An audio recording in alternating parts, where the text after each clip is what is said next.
그분의 품 안에서라는 제목으로 하나님의 말씀 전하겠습니다. 영국에서 아침에 일어났을 때 창문 사이로 햇빛이 쫙 비치면은 참 하루가 상큼하죠. 그렇죠? 그런데 사실은 갑자기 누가 커튼을 확 열어 제끼면은 그 첫 반응은 상큼하다가 아니라 갑자기 그러면은 어떡해요? 눈부셔 일 때가 참 많죠. 한 줄기 햇빛만 들어와도 이렇게 이 안에도 먼지가 많을 거예요. 그런데 보이지 않던 먼지가 햇빛이 쫙 들어오면은 하나하나 다 보이게 됩니다.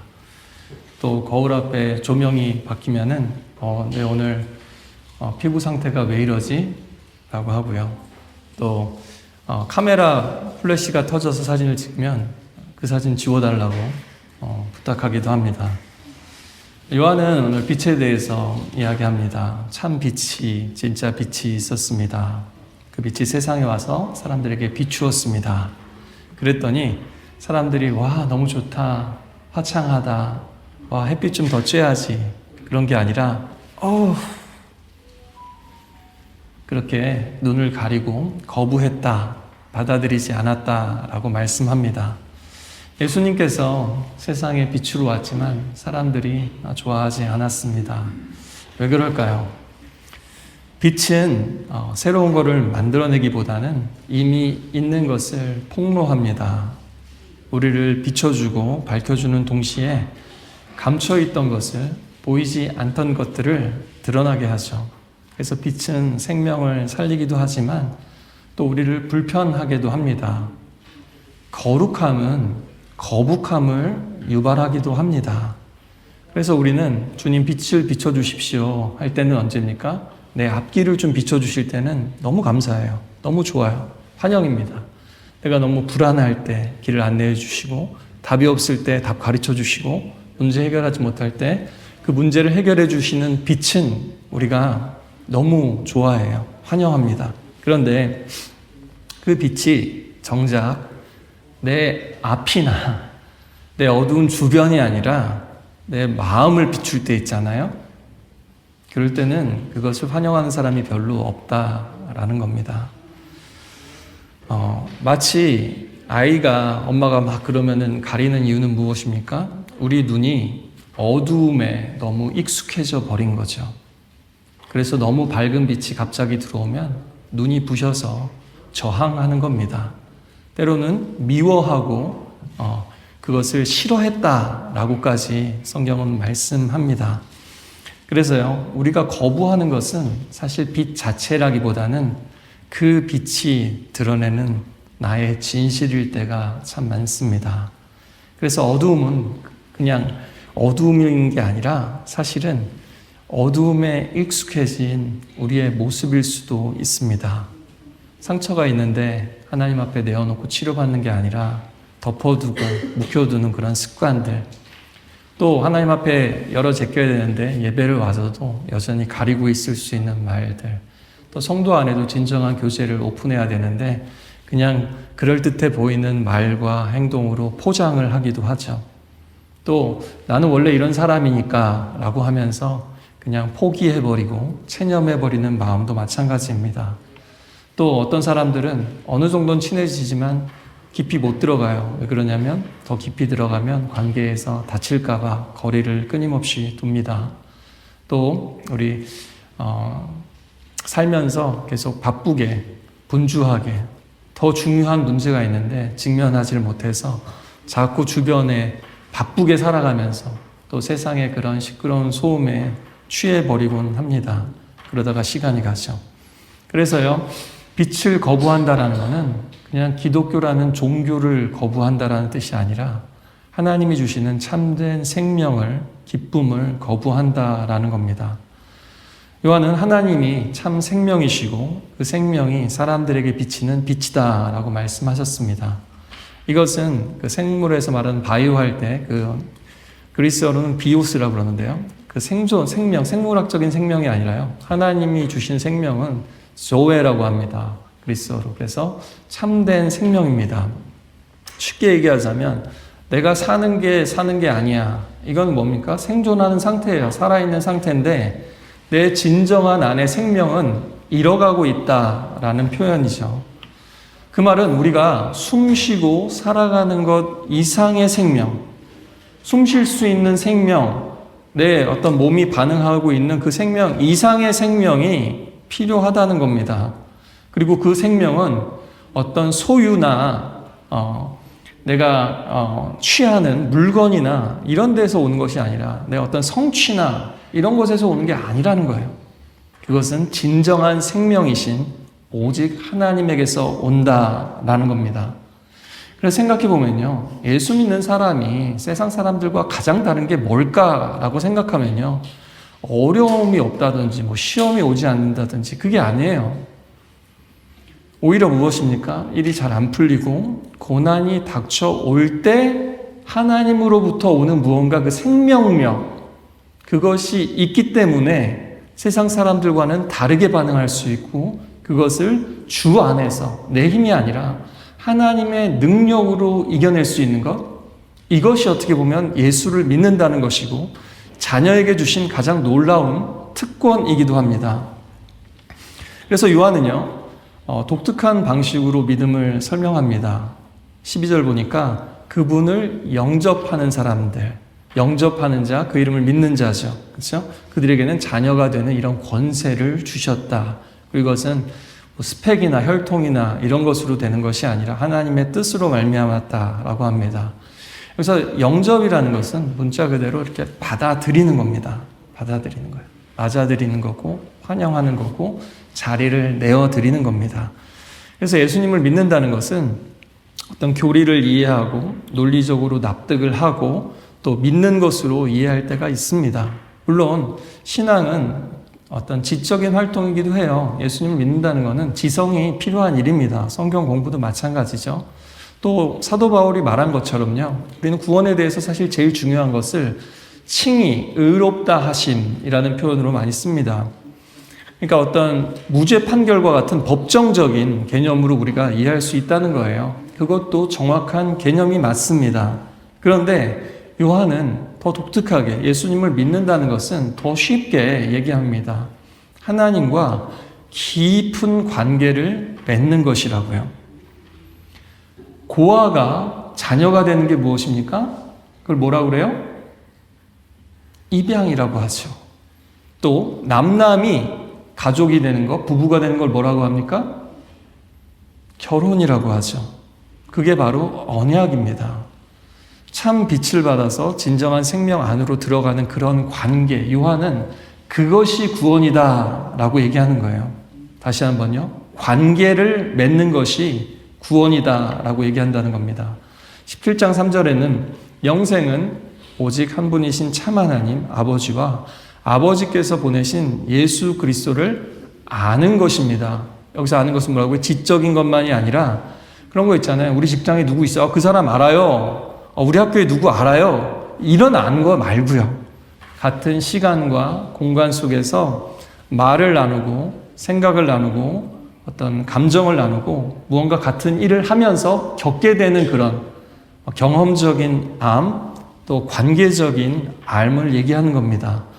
시험 공부해서 맞추는 그런 암이 아니라 서로 사람이 부대끼고 겪으면서 알아가는 그런 삶을 얘기한다라는 거죠. 여러분은 예수님을 아십니까? 요즘 예수님과의 관계가 어떠십니까?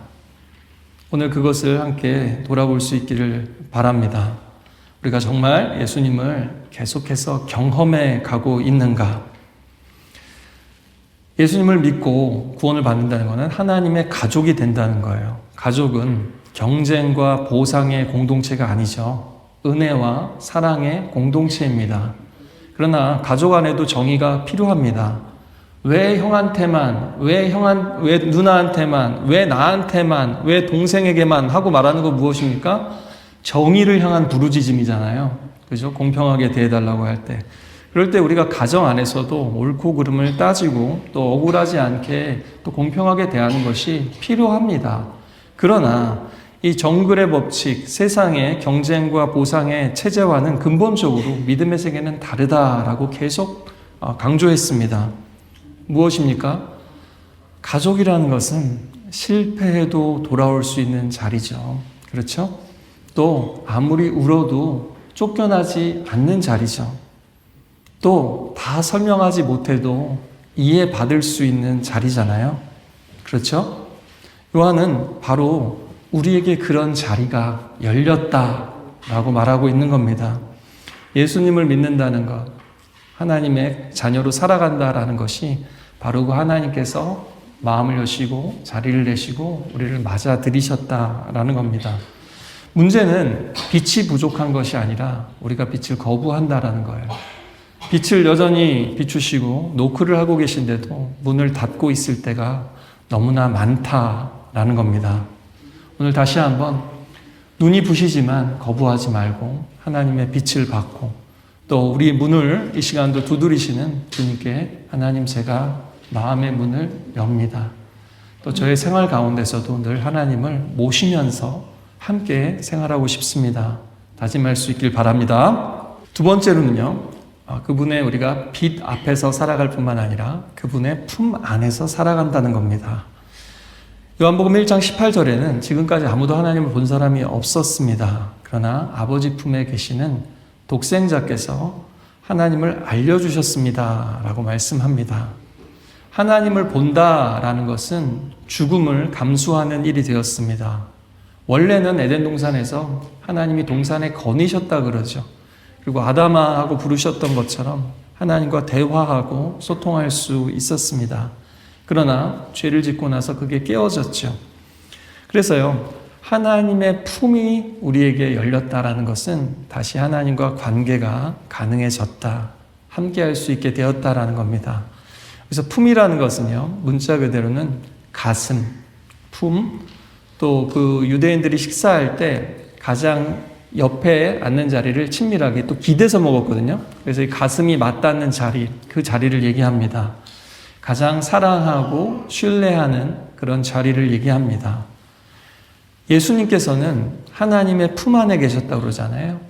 그러니까 우리 예수님께서는 하나님 아버지의 숨소리가 들릴 정도로 가까이 계셨던 분이다라는 뜻입니다.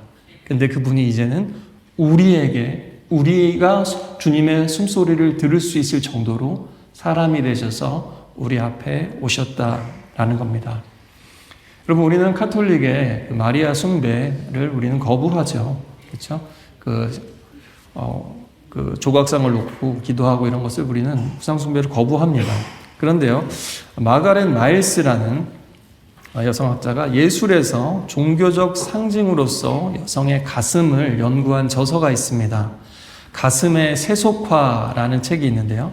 거기서 어떤 주장을 하냐면요. 원래 이전에는 그 기독교 교회사에서 어떤 구원을 대표하는 그림이 십자가일 뿐만 아니라 그 어머니 마리아의 품에서 젖을 먹고 있는 아기 예수였다라는 거예요. 굉장히 많았다는 겁니다. 그러면서 신자들은 예배 때나 교회 와서 그런 것을 보면서 우리도 하나님께서 저렇게 젖을 먹이듯이 우리를 양육하고 돌보시는구나 라는 것을 미술을 통해서도, 우리 교회 미술을 통해서도 직관적으로 알았는데, 문제는 무엇이냐면요, 1750년대 무렵에 무엇이 발달하게 되냐면 해부학과 그 포르노그래피가 발달하게 되면서 여성의 몸을 대상화하게 됩니다. 그러니까 생명의 근원에서 이제는 여성의 몸은 뭐예요? 생명을 주는, 젖을 주는 그런 몸인데, 그것이 욕망과 관찰의 대상으로 전락해버리게 된 거죠. 그래서 더 이상은 교회에서도 그런 것들을 사용하지 않게 됩니다. 그런 이미지들을. 그래서 구원의 표상은 대부분 이제 십자가로 표현되게 됩니다. 굳어지게 돼요.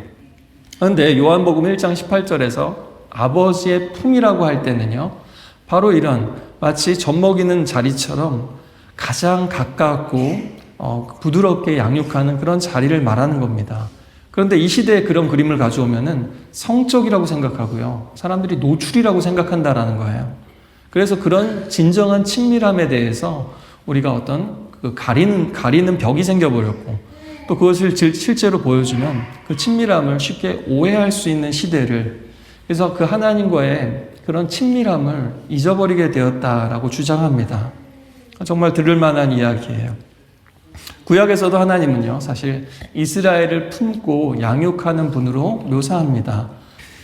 누가복음에서도요, 또 나사로가 죽어서 천국에 갔는데 그것을 뭐라고 표현하냐면 아브라함의 품에 안겨있다라고 표현합니다. 그 어떤 안식의 품이기도 하고요.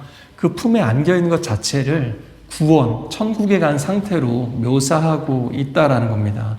그런데 이 품이요, 요한복음에서 한 번 더 나와요.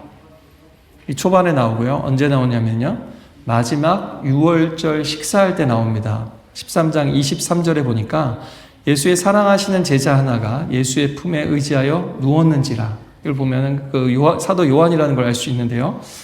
당시 유대인들은 옆으로 기대서 식사를 했습니다. 가장 가까운 사람이 옆자리에 한다고 아까 말씀을 드렸죠. 그 자리는 십자가 사건이 예고되니까 가장 중요한 예수님의 하실 일을 오픈하는 자리이기도 했습니다. 그 자리에서 시몬 베드로가 그러니까 그 얘기를 듣고 제일 가까이 있는 요한한테 사인을 줘요. 누가 배신할 건지 좀 물어봐라. 그랬더니 요한이 주여 누굽니까? 그랬더니 예수님이 이 빵 조각을 적셔서 주는 사람이 그 사람이다 하면서 가룟 유다에게 주시죠. 그 자리에서 배신자가 드러나는 자리였습니다. 가장 은밀한 것을 나누는 자리, 또 하나님의 계시의 자리이기도 했습니다. 그리고요, 그뿐만 아니라 그 자리에서 예수님께서는요, 사랑의 계명을 선포하셨고 또 새로운 언약을 제자들과 맺으시기도 하셨습니다. 하나님은 계명을 주셨을 뿐만 아니라 그것을 지키지 못하는 사람들을 용서하시고 끝까지 돌보고 책임지시는 하나님이라고 성경은 구약부터 신약까지 끊임없이 말씀합니다. 그래서요, 사도 요한은 요한복음에서 계속 강조하는데요, 예수님은 아버지 하나님의 가장 가깝고 친밀한 품에 계셨던 분이시고 사도 요한과 제자들은 예수님의 품 안에 있었던 사람들이고, 복음이란 우리들을 그들의 품 속으로, 그들의 공동체가 교회잖아요. 그 교회의 공동체 품은 곧 예수님의 품이기도 한 겁니다.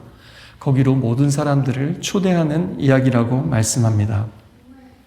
하나님의 아버지의 그 품이 열렸는데 예수님을 통해서, 그리고 제자들의 공동체를 통해서, 바로 교회를 통해서, 또 지금도 우리 옥스포드 한인 교회를 통해서 열렸다라는 겁니다. 그리고요, 더 나아가서 그 품 안에 있다라는 것은요, 그냥 정적인 의미만은 아니에요. 머물다, 거하다, 너희가 내 안에 거하면, 이런 표현 요한복음을 보시면 계속해서 나오는데요, 이 거하다, 머물다 라는 표현이 반복됩니다. 1장 14절에는요, 말씀이 육신이 되어 우리 가운데 거하심에, 이것은 장막을 치다, 같이 장막을 치는데 유목민들이 어떻게 한다고요? 계속 이동하면서 같이 사는 거예요. 또 우리가 창세기에서 아브라함 이야기 보셨죠? 그냥 잠깐 들렸다 가는 게 아니라 같이 머물 뿐만 아니라 같이 떠나는 삶이기도 합니다. 예배 때 하나님을 잠깐 느끼고 은혜 받고, 그게 아니라 하나님과 함께 살아가는 삶입니다. 출애굽기 광야도 무엇입니까? 하나님이 이스라엘 사람들과 함께 거하시려고, 머무시려고 내려오신 이야기예요. 성막에, 성소에 그 텐트를 치면서 이동하는 거죠. 쉐키나라는 어떤 찬양팀이나 찬양 들어오셨는지 모르겠어요. 쉐키나 영광이라고 할 때는요, 샤칸이라고 하는 머물다라는 히브리어에서 온 건데요, 하나님이 함께 거하신다, 산다, 그것을 또 혹은 하나님의 임재라고 우리는 표현하죠. 그런데요, 그 성막에서도 어땠습니까? 선이 있었어요. 바운더리가 있어서 그 이상 넘어가게 되면 죄된 인간이 위험해지고 생명을 잃을 수 있는 그런 아이러니를 보게 됩니다. 그러니까 하나님이 내려오셨는데도 여전히 무엇이었어요? 죄 문제가 완전히 해결되지 않았어요. 그 빛은 생명인데 죄는 그 생명조차도 두려움으로 바꿔버리는 겁니다. 그래서 아버지 품속에 더 깊이 나아갈 수가 없었어요. 그런데 예수님께서 뭐라고 말씀하셨습니까? 이 성전을 헐라. 그리고 뭐예요? 사흘 만에 일으키시리라. 그리고 사흘 만에 일어난 것은 우리 예수님 자신이셨습니다. 우리 예수님의 몸이 성전이 되고 더 더 쉽게 얘기하면 하나님의 품이 되어 주셨다라는 겁니다. 태초에 말씀이 계시니라 요한복음은 이렇게 시작하잖아요. 더 놀라운 건 무엇인 줄 아십니까? 하나님이 세상을 창조하신 분이 이 땅에 오셨는데요. 요한이 말하고 싶은 것은 하나님의 그냥 창조의 능력만이 아니라 하나님의 새로운 구원의 계획은 하나님이 새로운 플랜을 짜셨다는 건데요. 세상을 변화시키고 사람들을 변화시키기 이전에 하나님 자신이 변화되기로 작정하신 거예요. 그러니까 사람이 되어서 우리에게 오신 거죠. 스스로 이제는 완전히 오픈하기로 결정하신 거예요. 우리가 닿을 수 있게 오시기로 결정하신 겁니다. 접근 가능하도록 누구든지 빛을 거부하지 않고 마음만 열 수 있다면 누구든지 접근 가능하도록 하나님께서 하나님 자신을 바꾸셨다라는 겁니다. 문을 여신 거죠. 그래서 예수님은 하나님이 진짜 어떤 분이신지를 보여주실 뿐만 아니라 하나님이 어떤 분이 되기로 새롭게 작정하셨는지를 보여주십니다. 영원히 같이 살기로 작정하신 분이라는 거예요. 그래서 이제 우리는 하나님 품에 언제든지 다시 안길 수 있습니다. 요한복음 15장에서는요, 이것을 포도나무 비유로 설명하죠. 거기도 뭐예요? 나는 포도나무고 너희는 가지인데 거기 붙어 있어라, 머물러 있어라. 그러면 어떻게 해요? 열매를 맺는다. 근데 붙어 있지 않으면 어떻게 돼요? 말라지고 떨어져서 불태워진다. 가지가 포도나무에 붙어 있으면 수액이 돌고 흐릅니다. 특별히 애쓰지 않아도 돼요. 붙어만 있어도 계속 공급이 됩니다. 그런데 떨어지면 마르고 고갈되죠. 장작으로밖에 쓰지 못해요. 그러나 예수님께 잘 붙어만 있어도 구원받습니다. 여러분 다시 한번요. 따라해 보실까요? 예수님께 붙어만 있어도 구원받습니다. 예수님께 잘 붙어만 있어도 잘 자랍니다. 교회에도 잘 붙어 있겠습니다. 왜요? 교회가 예수님 품이기도 합니다. 이건 가지가 마르면요, 평소에는 괜찮을지 몰라도 폭풍이 불잖아요. 그럴 때는 붙어 있기가 쉽지가 않아요.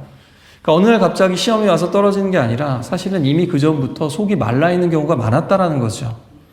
그러니까 우리의 의지가 약한 게 문제인 게 아니라 사실은 접속과 연결이 이미 불안했던 거예요. 가전제품이나 집에서 플러그도 그렇지 않습니까? 이게 너덜너덜할 때 바꿔야 되는데 놔두면 결국엔 사고가 나요. 우리 교회 주방도 약간 너덜너덜했는데 하더니 결국에는 한번 스파크가 일어나서 못 쓰게 됐습니다. 그러니까 평소에 연결이 튼튼하고 안전하게 되어 있어야 돼요. 근데 교회 다니는 많은 성도들이 느슨느슨하고 지금 흔들리고 까딱까딱하고 잘못하면 불나게 생겼는데도 별로 그거의 심각성을 모르는 경우가 많다라는 겁니다. 그러나요, 어떤 죄를 규칙 위반, 이것도 비난하는 것으로 들으시면 안 돼요. 그렇게 들으면 신앙은 율법주의가 되고 도덕주의가 되죠. 그걸 말하고 싶은 게 아니라 요한이 뭐라고요? 관계. 늘 관계를 점검하라는 겁니다. 내가 잘 붙어 있는가 하나님 안에. 멀어져 있나? 떨어져 있나? 이걸 늘 체크하라는 겁니다. 거꾸로 구원은 뭐예요? 품 안에 이렇게 안겨 있는 거예요. 하나님 품 안에 꼭 안기고. 젖먹이가 품 안에서 젖을 빨고 거기서 자고 거기서 다 모든 것을 해결하듯이 연결되며 머무는 상태를 말합니다. 태초에는 하나님이 함께 계셨죠. 생명나무를 먹고 가장 가까이 친근하게 어떤 거리낌이 없었습니다.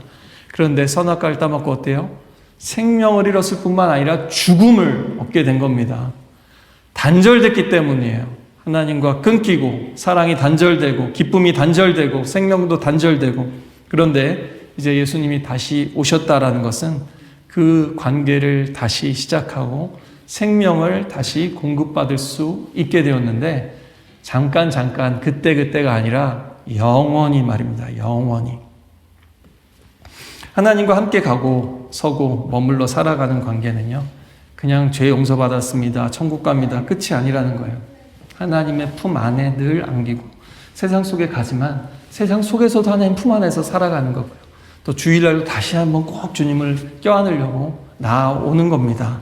그것이 바로 요한이 그리고 있는 구원의 풍경이다라는 겁니다. 마지막으로요. 그분의 품 안에서 살아가는 구체적인 삶이 그럼 어떤 모습인가? 그 구원의 관계란 어떠한가를 보겠습니다. 요한이 보여주는 건요. 성부, 성자, 성령 하나님의 그 관계 속에 우리도 쑥 들어가서 같이 그 어떤 말하고 대화하고 그 어떤 순환, 생명의 흐름 속에 우리도 거기 쑥 들어가게 된다라는 거예요. 삼위일체, 사실 이걸 인간의 이성으로 설명하기가 참 어렵습니다. 가장 어려운 교리 중에 하나예요. 그러나 중요한 것은 성부, 성자, 성령은 세 위격이세요. 각각 독립된 존재이십니다. 각각의 생각과 자유의지가 있으세요. 그러나 세 분이 한 분이세요.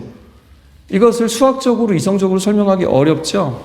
근데 이 교리의 핵심은 뭐냐면요. 핵심은 뭐냐면 하나님이 태초부터 공동체로 존재하셨다라는 겁니다.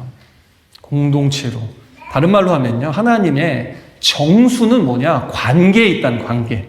하나님 어떤 전능함, 하나님은 영원부터 영원까지 그런 어떤 영원성 이전에 하나님 자신이 하나님의 본질을 드러내는 가장 핵심은 관계 속에 있다라는 거예요. 그래서 예수 믿으면 관계가 변하는 거예요. 관계가 변하지 않는다. 어떤 관계를 돌파하지 못한다 그러면요. 뭔가 지금 하나님하고 막혀 있는 것부터 생각하셔야 돼요. 사람하고 문제가 아니라 하나님하고 막혀 있는 것부터 먼저 우리가 해결을 해야 된다라는 겁니다. 그래서요. 그것을 또 교리에서는 페리코렐시스라고 하는 상호 내주, 서로 같이 이렇게 내가 너 안에, 너가 내 안에, 예수님이 말씀하신 아버지께서 내 안에, 내가 아버지 안에, 내가 제자들 너희 안에, 제자들 너희가 내 안에. 이것도 수학적으로 말이 안 되잖아요. 그렇죠? 이것을 표현하는 말이 상호 내주라는 표현입니다. 서로 안에 거하면서 서로 모든 좋은 것들을 주고 받고 함께하고 사랑이 흘러가고 생명이 흘러가서 살리고 살리는 이런 모습을 이야기합니다. 그래서요. 그 대사 혹시 기억하십니까? 이 안에 너 있다. 내 안에 너 있다. 예전에 파리의 여인이었나요? 거기 나온 대사인데요. 이 대사의 원조는 파리의 여인이 아니라는 거예요. 우리 하나님입니다. 이 요한복음에 나오잖아요. 내가 너희 안에, 너희가 내 안에. 아버지께서 내 안에, 내가 아버지 안에. 이 대사의 원조는 우리 하나님이신 거예요. 그리고 동방교회에서는 이것을 신화, 테오시스라는 또 표현을 썼습니다. 하나님처럼 된다라는 뜻이에요. 우리가 신이 된다라는 뜻이 아니고요. 뱀의 유혹처럼 하나님처럼 되라 그런 뜻이 아니라 그 성부, 성자, 성령의 관계 속에, 교제 속에, 교회와의 친교 속에 들어가게 되면 하나님을 붙어만 있어도 시간이 지나면 닮아가게 되더라라는 겁니다. 그래서 우리 교회도요. 변치 않는 표어가 무엇입니까? 그리스도를 본받는 옥스퍼드 한인교회입니다. 성부, 성자, 성령께서도요. 계속 대화하신다고 그랬죠. 아들에게 명령하셔서 너가 내려가서 십자가를 지고 죄를 용서해라 이렇게 하신 게 아니라고요. 누가 갈고 이사야의 말씀처럼 할 때 우리 예수님께서 아버지 하나님의 마음을 누구보다 잘 아시기 때문에 자원하시고 의논하신 겁니다. 그렇죠? 창세기 1장에서도 우리가 우리의 형상을 따라 하나님 자신이 그리고 그 천사들의 그룹들과 함께 바벨탑을 심판하실 때도 소돔과 고모라를 심판하실 때도 하나님은 끊임없이 의논하시고 대화하시고 미가야 선지자 그때 이야기도 기억하시죠. 누가 대신 나가서 아합을 처치할고 이렇게 하나님은 우리를 하나님의 일에 하나님의 회의실에 초대하신다라는 겁니다. 그것은 곧 우리가 기도해야 되는 이유기도 합니다. 특별히 우리 올해는요. 우리 더 좀 기도에 힘쓰는 한 해가 되었으면 좋겠습니다. 요한복음 17장 21절에는요. 아버지께서 내 안에 계시고 내가 아버지 안에 계신데요. 여기서 한 걸음 더 나아가요. 그래서 그들도 모두 하나가 되게 하시고 그들도 우리 안에 하나님 안에 있는 게 궁극적인 목적이고 축복이다라고 말씀하십니다. 17장 23절에도 마찬가지고요. 그래서요. 이 하나님의 사랑의 관계와 친교는 바로 우리들을 통해서 계속 흘러가야 된다는 겁니다. 이것은 곧 가장 큰 은혜이기도 하고 또 우리에게 주신 가장 큰 사명이기도 합니다. 그래서 여러분, 어떤 전도하고 선교하시려고 이렇게 머리를 맞대고 고민하고 전략을 세우고 중요합니다. 근데 더 중요한 것은 무엇입니까? 먼저 우리가 하나님 안에 거하고 하나님의 마음을 품고 하나님을 닮아 가잖아요. 그러면 전도하지 말라고 해도 하고요. 선교하지 말라고 해도 하는 사람이 됩니다. 그게 훨씬 더 건강하고 옳은 우선순위예요. 아시겠죠? 그래서 우리도 다른 무엇보다도 먼저 하나님께 든든하게 접속되고 늘 내가 잘 공급받고 있는지, 은혜 받고 있는지, 기도하고 있는지 이것을 확인해야 됩니다. 또 서로가 서로에게 그것을 확인해주는 관계가 되어야 된다라는 거죠. 그것이야말로 믿음의 동역자입니다. 우리는 빛이 넘치는 시대에 살아갑니다. 24시간 화면이 켜져 있고 정보가 쏟아지고 끊임없이 연결되어 있는 세상입니다. 이렇게 밝은데요. 문제는 사람들은 왜 자꾸만 세상은 어두워만 갈까요? 경쟁하고 시기하고 비교하고 자기 혐오, 다른 사람 혐오, 무기력하고 외로움과 분노와 불안에 빠집니다. 이것은 세상에 그냥 빛이 없어서가 아니라 어떻게 보면 너무 많은 빛 때문에 생기는 어두움이기도 합니다. 타인의 시선과 평가, 알고리즘이 제시하는 것들, 끊임없는 자기 PR과 연출들. 우리는 늘 세상에 노출되어 있는데 진짜 내 모습은 숨길 때가 많은 것 같지 않습니까? 최근에 기사를 보니까 그 중국에서 우는 말 인형이 엄청 대박이 났다고 합니다.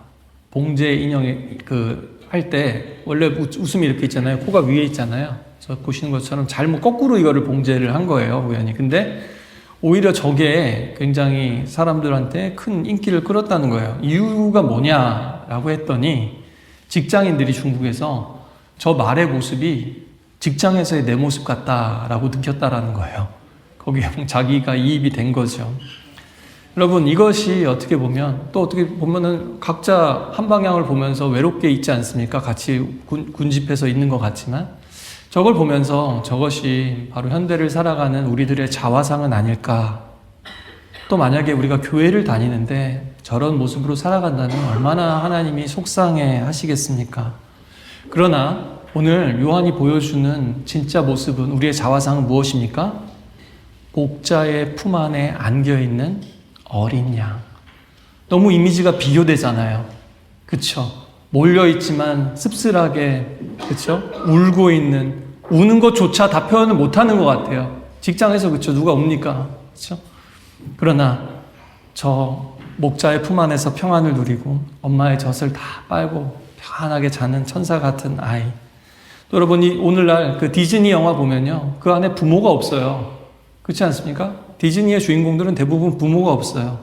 그러나 여러분, 진정한 사람이 사람 되기 위해서는 독립보다도 의존하고 사랑을 받는 것부터 경험해야 되는 것 아니겠습니까? 오늘 요한이 말하는 복음은 바로 그렇다라는 겁니다. 오늘 하나님은 말씀하십니다. 열심히 살라 이전에 가까이 오라. 가까이 오라 이전에 내가 너에게 가까이 왔다. 네 앞에, 옆에 있을 뿐만 아니라 그리고 네 속에, 네 안에 거한다. 그리고 너의 문을 지금도 두드리고 있다. 문을 열어라. 거부하지 말아라. 그러면 내가 생명을, 구원을, 풍성한 꼴을 늘 너에게 공급하겠다. 하나님의 약속입니다. 우리 오늘 이 말씀 우리 기억하면서 함께 찬양하고 기도하도록 하겠습니다.